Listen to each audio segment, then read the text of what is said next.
New immigration reform legislation in Congress tonight is called the Reuniting Families Act. Now, this bill would raise the number of visas this country issues. Joining me now is the sponsor of the bill, Congressman Michael Honda, a Democrat from California, and Republican Congressman Jason Chaffetz of Utah. He says the bill is badly timed and will make it tougher for Americans to find work. Gentlemen, thanks very much for being with us. Congressman Honda, let's start with you. Why do you think that this is necessary at this time? I think the timing is one of the things that's being criticized most.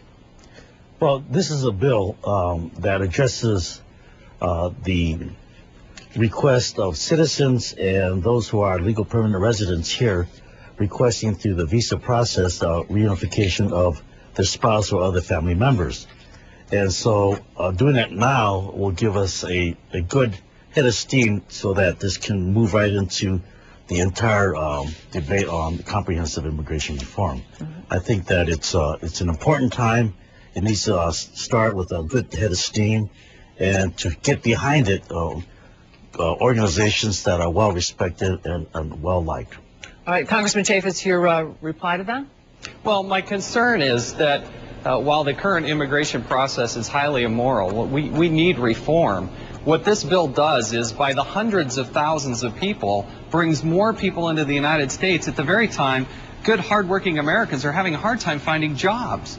And so it's just not the right time to open up the floodgates, create new classes of people that would be recognized under immigration law, and bring them into the country. I'm all for immigration reform. I just don't like this bill. You know, I'd like to bring up a point. Representative Honda, your bill allows gay and lesbians to sponsor their partners for green cards and then bring them into the country. But federal law does not recognize same-sex relationships. So this has definitely added a new point to this debate. The U.S. Council of Catholic Bishops has been a big supporter of expanding immigration rights, but it withdrew its support of this bill because of the same-sex provisions.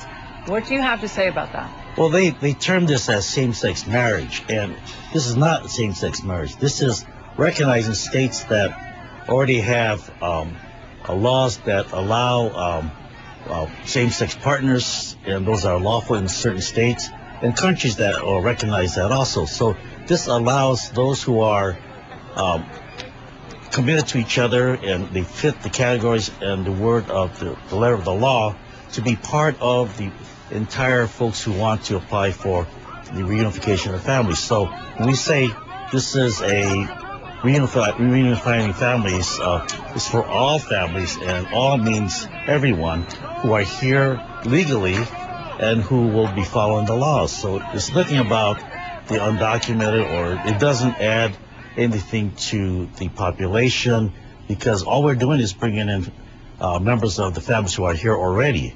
And that does not impact our economy negatively, because we know, and Fortune 500 companies also know, that people who are happy, who are united, and who are healthy, they become very productive economic persons in this country, and it's good for our country. Congressman Chaffetz, go ahead. Well, my concern is it does redefine marriage, because it adds what is called in the bill. Marriage. I'm sorry, you didn't read the law. Let me answer, please. I did. I read the entire bill, and it says permanent. Let me answer. Okay, Congressman Honda, let's let him at least make his point.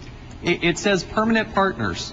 And so everywhere in the bill that it previously had said marriage or spouse, it added permanent partners, which is another way of saying it was going to allow homosexual or lesbian couples to enter the country. The fact remains that by opening this up to a new class that is prohibited by federal law, remember, the United States Constitution requires the Congress to develop a uniform rule of naturalization. And by redefining marriage, I just don't think you're going to get this bill passed. I think that's ineligible. The majority of states in this country have constitutional provisions not recognizing these types of so-called unions or permanent partnerships, and the federal law does not recognize marriage as a union. Congressman Honda, you have about 20 seconds to make a final point, sir. When we say spouses, comma, and permanent partners, it's put in the same category as legal. So if they're not legal, they're not recognized. So in the states that are legal and countries that are legal, it applies. Gentlemen, we have to hold it there. Don't put a reality that's not there. Okay, gentlemen, I'm sorry. We have to hold it there. Thank you so much for debating this tonight on our broadcast. Congressman Mike Honda and Congressman Jason Chaffetz. Thank you, sir. Tonight's poll results.